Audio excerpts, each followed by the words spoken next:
आई आता बाकी ना अरे पाणी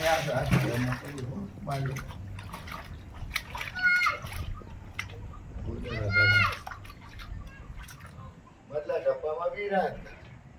शेतकऱ्यांना काही बघा शेण पडेल काही काही या ना तुम्ही ऐका कपडा तुकडा सायकल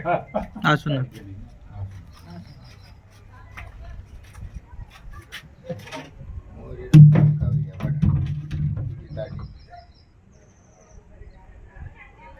एक पण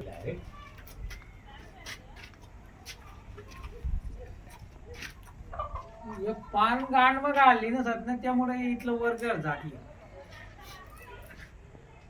जायत का नाही मग इंगल संमत होता त्या डेजा का तो खाली इंगल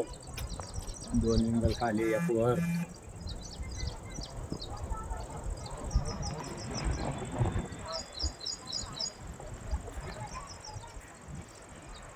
पावसाळ्यात जोरात आला वादळ आली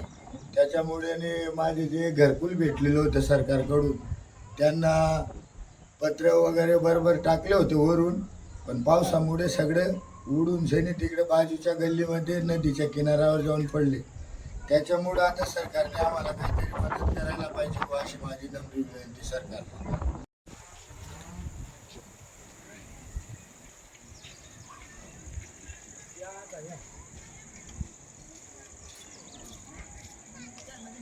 पत्र पाडी घ्या ना भाऊ